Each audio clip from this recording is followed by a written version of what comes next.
So, einen wunderschönen guten Abend heute am 10.07.2025 wieder aus der Botschaft der Nation Ephraim hier in Israel in den Golan Heights zum letzten Newsflash in dieser Woche. Und ja, unser Thema ist heute auf jeden Fall Francesca Albanese, denn Francesca hat jetzt mal endlich oder bekommt jetzt endlich mal eine auf den Deckel für ihren gesamten antisemitischen Unsinn, den sie jetzt schon seit dem 7.10. Über die Welt rüber schüttet, ja, ungestraft, und niemand oder wenige gehen halt gegen sie vor. Und sie ist ja als UN-Spezial- oder Sonderberichterstatterin für die Vereinten Nationen halt unterwegs und ist damals mit ihrem Buch rausgekommen, wie heißt es? Anatomie eines Genozids. Und ja, da ist natürlich das, was ja, im Gazastreifen passiert ist und mit dem 7.10. in so in Verbindung gebracht worden ist.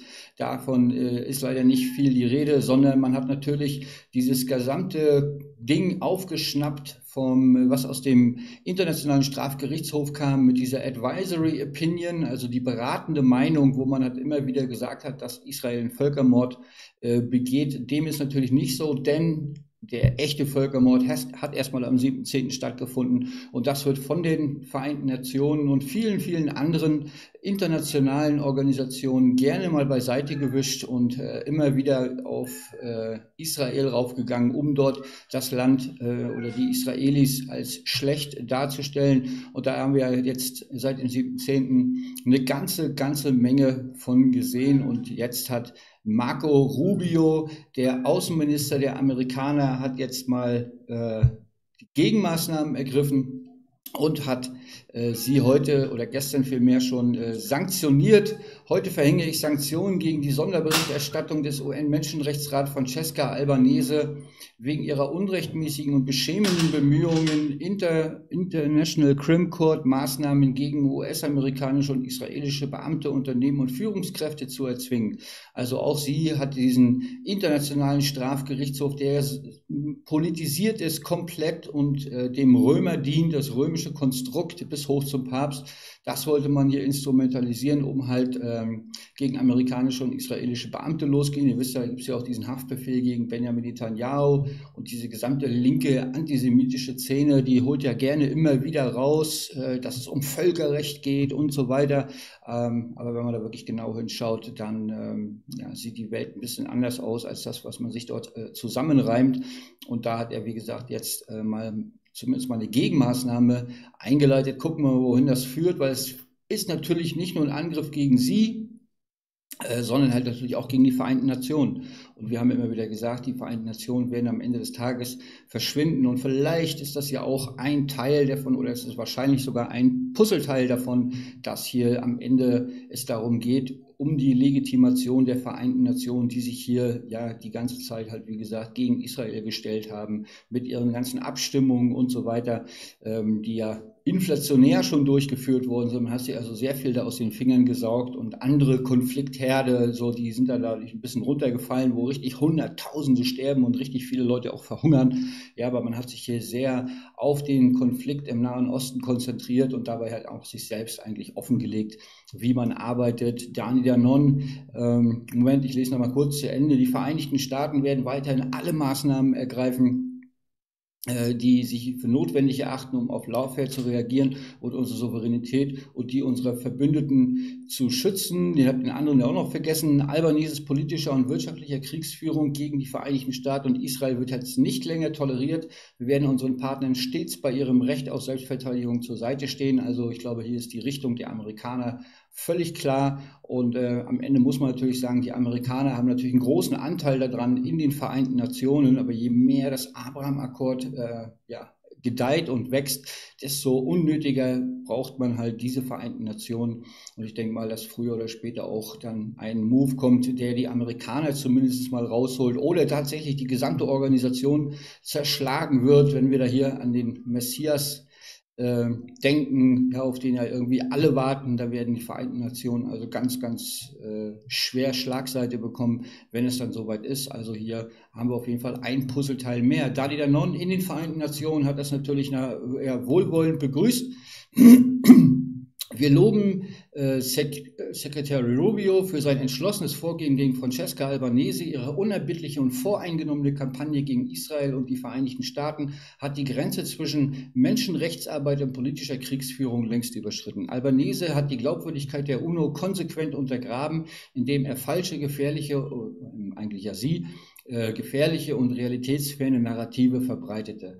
Israel steht fest an der Seite der Vereinigten Staaten und weist diese einseitigen Angriffe zurück. Wir werden nicht schweigen, während diejenigen, denen die Unparteilichkeit obliegt, ihre Plattformen als Waffen einsetzen. Ich sage es nochmal, 50 Geiseln sind immer noch im Gazastreifen und dieser ganze Krieg hätte gar nicht stattgefunden, wenn das nicht so passiert wäre, was da am 7.10. passiert wäre. Und wenn man vielleicht die Geiseln schon längst freigelassen hätte oder vielleicht die Hamas die Waffen niedergelegt hätte, würden wir gar nicht an dieser Stelle sein. Dennoch, ich finde es gut, weil wirklich entscheidende Fragen für die Zukunft eigentlich der ganzen Menschheit hier auf dem Tisch liegen, weil wenn diese internationale Organisation wie die Vereinten Nationen sich dann halt irgendwann in Luft auflöst, ja, dann sind wir natürlich alle einen großen Schritt weiter. Ist ja eine Nachkriegsorganisation, die halt auch wegen dem Holocaust gegründet wurde und gemacht wurde, damit sowas nie wieder passieren kann. Und wenn diese Vereinten Nationen sich gegen Israel vereinen, dann ist, glaube ich, halt auch im Grunde genommen das Ziel total verfehlt. Ja, da hat ja auch der Vorgänger von Dani Danon hat ja die UN-Charta genommen und hat die in den Häcksler gehauen, eben genau weil die Vereinten Nationen so handeln, wie sie handeln. Aber es gibt halt noch mehr. Ich habe noch 2 weitere Stimmen aufgefangen. Das Netz ist voll davon.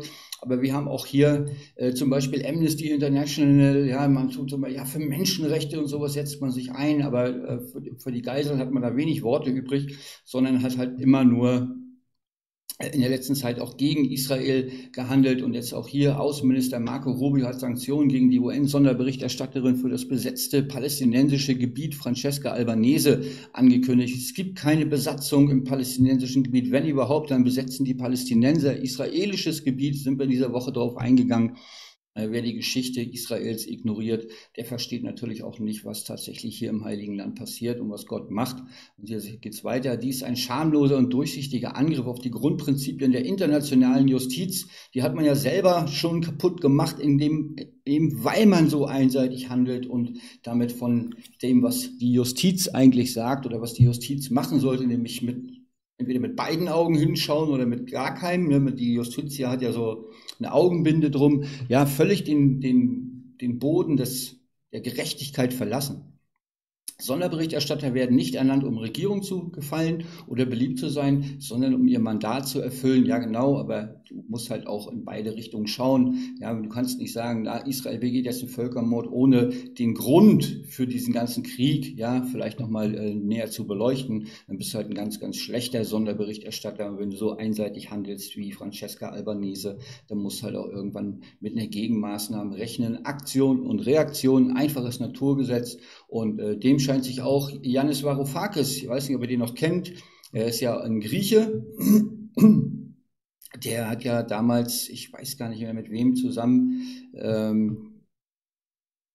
haben sich dann halt irgendwann getrennt. Der war ja auch in Griechenland, ist mal gegen diese gesamte Neuverschuldung, als es darum ging, Griechenland zu retten und so, da hat er ja eigentlich noch mal Kompetenz bewiesen, aber wir sind am Ende der biblischen Prophetie angekommen und da liegt sich natürlich nun offen, ja, wer auf welcher Seite der Geschichte steht und er hat sich auf jeden Fall hier wieder für die falsche entschieden. Herr Rubio, mit diesem Posten haben Sie Ihr Vermächtnis als Feind des Völkerrechts und grundlegender menschlicher Anständigkeit besiegelt. Die Geschichte wird Sie hart beurteilen. In der Zwischenzeit stehen wir alle an der Seite von Francesca Albanese, einer unermüdlichen Verfechterin ethischer Mindeststandards. Ja, ist natürlich Unsinn, Herr Yanis Varoufakis wird natürlich halt auch ist schon mit diesem Post halt auch auf der falschen Seite der Geschichte. Und das wird ja wahrscheinlich auch die meisten halt auch dann demnächst zu spüren bekommen. Wir sind ja deswegen auch sehr gespannt, was passiert denn jetzt mit Donald Trump, Benjamin Netanyahu und US-Botschafter Mike Huckabee. Ja, ich weiß, morgen fliegt Bibi hier zurück und dann sind wir mal sehr gespannt, welcher nächster Move kommt und hoffentlich ja, wird die Souveränität von Judäa und Samaria ausgerufen und damit hat sich das dann auch mit der Zwei-Staaten-Lösung endgültig dann erledigt, weil ja, warum sollte man diese Terrorbande noch mit dem Staat belohnen, den man dann halt auch noch wieder mit Waffen vollstopfen kann und sogar legal dann, um dann hier dem Weltfrieden den Stecker zu ziehen. Das wird auf jeden Fall so nicht passieren. Deswegen sind wir mal ganz gespannt, was da in der nächsten Zeit rauskommt. Und jetzt, wenn wir schon in Amerika sind und mit bei Bibi, ist natürlich noch eine ganz, ganz wichtige Sache, auf die wir gucken müssen, ist natürlich der Dollar. Bibi hat gestern Bibi hat Donald Trump $1 gegeben vom Rebbe. So, wer den Rebbe kennt, der weiß, der ist mit vielen einzelnen Dollars rumgelaufen und hat das immer an die Leute verteilt und hat die verschenkt und so weiter. Und das hat einen guten Grund. Ich glaube persönlich jetzt, das ist meine Theorie, das kann ja auch jemand noch widerlegen, aber der Rebbe wusste ganz genau, wofür dieser Dollar ist, weil er hat ihn damals auch zu Benjamin Netanyahu übergeben und hat auch irgendwie mal sowas verlauten lassen, dass er derjenige ist, der dem Messias den Schlüssel übergibt oder das Land übergibt, damit es halt ein Königreich werden kann. Momentan sieht es so aus, als wenn das noch tatsächlich vor uns liegt. Bibi ist nach wie vor im Rennen und kann ja gut möglich sein, dass das passiert. Und wenn wir auf diesen Dollar gucken, ihr wisst ja, ich glaube, die ganze Welt ist ja mit diesem Dollar verschuldet. 350 Billionen, vielleicht sogar schon jetzt wieder ein bisschen mehr, liegen da ja in den Büchern oder stehen in den Büchern als Weltschulden an. Ihr wisst, das Geldsystem, was wir haben, das Finanzsystem, diese Schuldscheine, die sind im Grunde erstmal nichts wert, sondern es ist nur bedrucktes Papier und funktioniert nur deswegen, weil wir immer glauben, dass wir uns davon am nächsten Tag noch was zu essen holen können oder Essen kaufen können. Und das, mit dieser Art und Weise der Geldschöpfung und mit der systemischen immer wieder Verdopplung der Schulden, da kommen wir natürlich irgendwann an eine Grenze, an einen Punkt, wo wir uns alle und die ganze Welt sich eingestehen muss, dass es so nicht weitergehen kann und dass man halt einen Schuldenschnitt braucht. Und wenn wir da mal reingehen in die Meldung, gucken wir uns erstmal an, was hier geschrieben steht. Israelischer Premierminister schenkt US-Präsident $1 vom Rebbe. Und der Dollar wurde nach dem Treffen der beiden Staatsoberhäupter überreicht. Ja, also das ist halt wirklich dann auch ein spezieller Dollar, weil es gibt ja Billionen davon, aber die der Rebbe unterschrieben hat, ja, der wusste schon genau, was er tat, wenn er diese Dinger verteilt hat. Weil im Grunde genommen ist der Dollar nicht nur ein Geldschein, mit dem man sich was zu essen kaufen kann, sondern es ist auch eine Nachricht damit verbunden, eine Message. Kommen wir gleich noch drauf. Hier noch ein Bild davon. Jeden Sonntag suchten Menschen aus allen Gesellschaftsschichten in der berühmten Dollar-Warteschlange den Rat und Segen des Rebben. Der Dollar wurde für wohltätige Zwecke gespendet oder als Andenken aufbewahrt, während der gleiche Betrag oder mehr an Bedürftige ging. Also da ist der Rebbe halt, wie gesagt, extrem bekannt dafür, immer diesen Dollar verwendet zu haben. Aber wie gesagt, ich glaube, er wusste schon ganz genau, was der Dollar eigentlich ist. Und Netanyahu bat Meir Bar-Lev, den rabattnahen stellvertretenden Bürgermeister von Bet Yael in Israel, um $1 für Trump. Dieser konnte $1 vom Rabbi Chaim Greenberg, dem Direktor von Heichal Menachem in Bet Yael bekommen. Hui, das war aber, ja. Und nochmal kürzlich schrieb er vor einem Jahr Zeit fest, des Rebben einen Brief an die Millionen Menschen, die vom Erbe des Rebben inspiriert waren. Am Vorabend der Operation Rising Lion berichtete Netanyahu dem argentinischen Präsidenten Javier Milei von seinen Erfahrungen bei seinem Treffen mit dem Rebbe. Also hier hat auch Donald Trump dann mal einen Brief geschrieben gehabt. Ihr kennt ja diese Unterschrift. Es auch darum, dass er den Rebbe und sein Wirken ehrt. Und der Rebbe, der hat nun mal die Tora vertreten, das Wort Gottes, die Gesetze Gottes. Und wenn wir da von Gott reden, müssen wir natürlich mal gucken auf den Dollar, weil genau das ist nämlich das, worum es letztlich geht. Entschuldigung, die Seite war es. Denn auf dem Dollar steht drauf, in God we trust. Ja, wir vertrauen also auf Gott.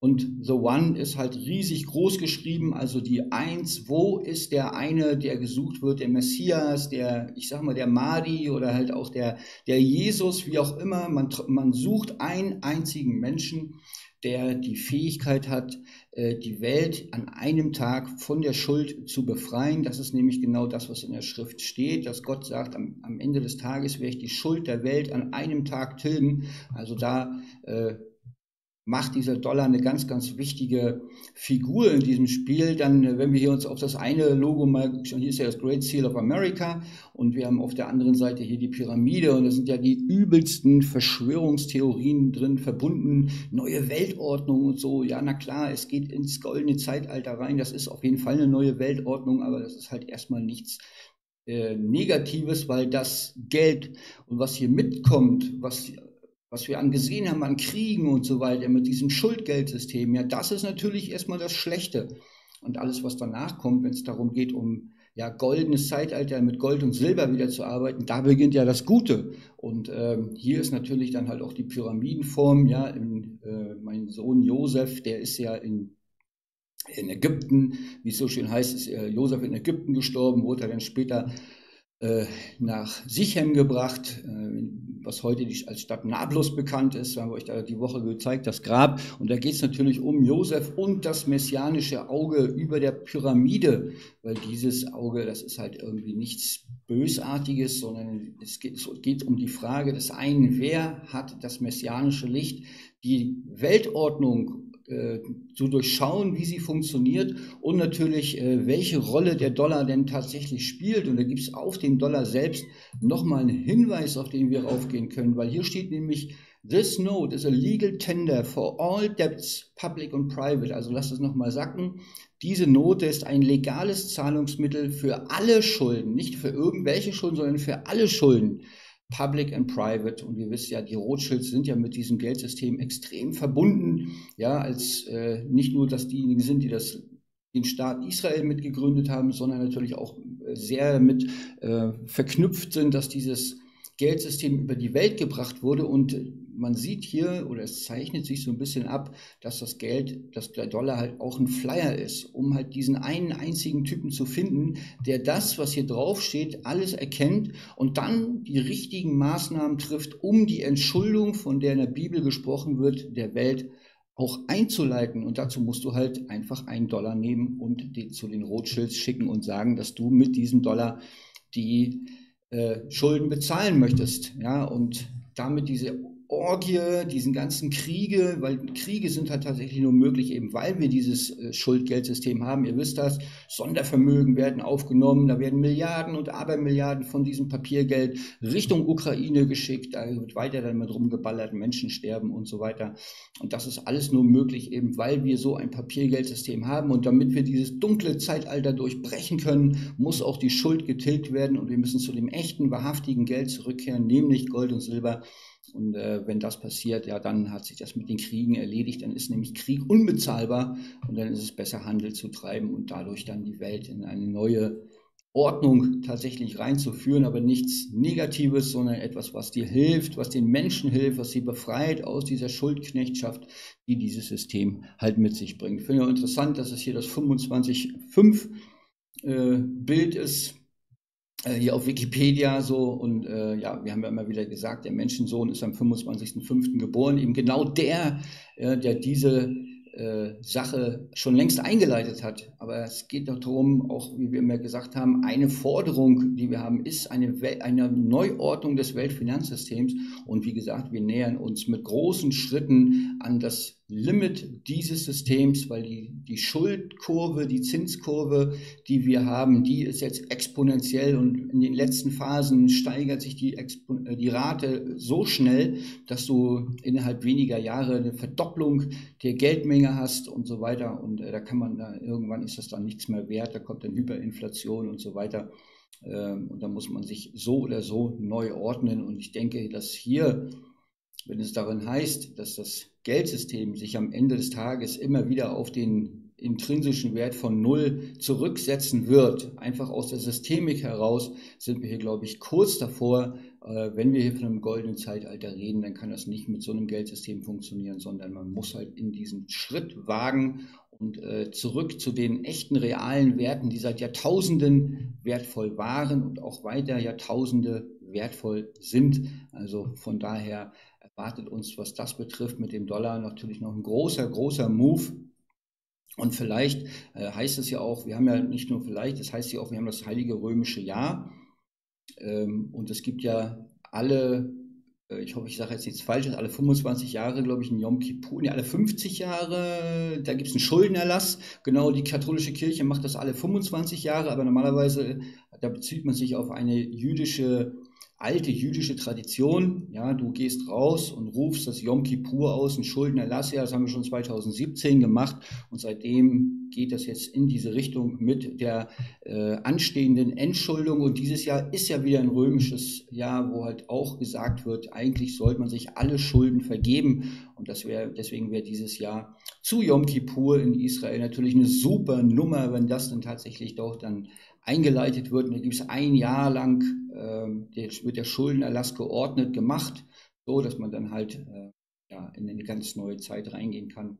Dieses Jahr ist das noch möglich. Ich möchte nicht sagen, dass das passiert, aber es würde halt super in diese gesamte Konstruktion hineinpassen, wenn wir doch hier dann tatsächlich einen Schuldenerlass sehen, der für für alle Kinder und Kindeskinder und für unsere Familien und für die Wahrheit und für die Gerechtigkeit auf der Welt unendlich nötig ist, damit solche Sachen wie jetzt hier wieder mit, was haben sollten wir euch verschuldet? 800 Milliarden sollten aufgenommen werden, allein in Deutschland von diesem Papiergeld, um damit weiter Krieg zu führen. Das wäre doch cool, wenn das Papiergeld dann einfach weg wäre. Dann könnte man halt einfach gar keinen Krieg mehr so richtig führen. Man müsste halt einfach nach Hause gehen und Frieden machen. Das wäre auf jeden Fall ein Riesending. Und ich denke, wenn man das anstrebt, dass dieses Schuldenerlass endlich durchgesetzt wird, dann sind wir auch einen großen Schritt weiter. Ist, glaube ich, hier eine Lösung, die hier präsentiert ist, die halt wirklich nur für den einen, ja, der halt hier drauf ist, oder der hier gesucht wird, der das messianische Licht hat, nur für diesen einen ist das gemacht, um den rauszuquetschen aus dieser dunklen Lügenzeit, in der wir leben, weil am Ende gibt es nur einen, der die Wahrheit sagt und der unschuldig ist und ja, wir haben da schon sehr viel vorbereitet. Ich denke, das wird sich halt auch irgendwann auszahlen. Dann ja, werden einige Leute ziemlich blöd aus der Wäsche gucken und andere Leute werden ja die größte Feier ihres Lebens haben. Da freue ich mich riesig drauf, das mit den Leuten zu erleben. Es riecht förmlich danach. Und wenn es mit der Souveränität von Judäa und Samaria noch klappt, dann ja, muss man nur noch 1 und 1 zusammenzählen. Und dann ist die Reise, die wir hinter uns haben, um hier den Leuten Wahrheiten zu zeigen, dann auch vorbei und dann können wir in der Wahrheit leben und das wird, glaube ich, wie ein Wunder sich anfühlen. Also, wer das nicht verpassen will, der lässt bei uns ein Abo da, teilt das mit uns und teilt das, liked das, kommentiert das, redet darüber. Ich weiß, schräge Theorie für viele Leute, aber am Ende des Tages wird sich das halt zeigen. Ihr könnt das gerne kommentieren unten in der Videobeschreibung und ansonsten lasst einfach ein Like da oder ladet eure Freunde ein, sich darüber zu unterhalten. Und ja, vielleicht sehen wir uns ja dann, wenn ihr bei uns mitmachen wollt, dann geht rein in die Videobeschreibung. Alle Links sind parat, müsst ihr nur draufklicken und euch ein bisschen informieren darüber. Und ja, solange wir noch wer raus will aus dieser Schuld, ja, der muss halt auch von sich aus souverän werden und eine Entscheidung treffen. Wie gesagt, alle Informationen findet ihr in der Videobeschreibung. Für heute sind wir raus. Gottes Segen. Samstag ist um 19:30 Uhr die Tora-Lesung. Da geht es nämlich um die Gesetze Gottes und ich bin schon sehr gespannt, was bis dahin noch alles passiert und wie man das dann halt wieder dort einordnet. Solltet ihr nicht verpassen, lasst, wie gesagt, ein Abo da, dann ist das drin. Setzt die Glocke und dann seid ihr mit dabei. Macht's gut. Wir sehen uns Sonntag um 19:30 Uhr zum nächsten Newsflash und Gottes Segen aus Israel.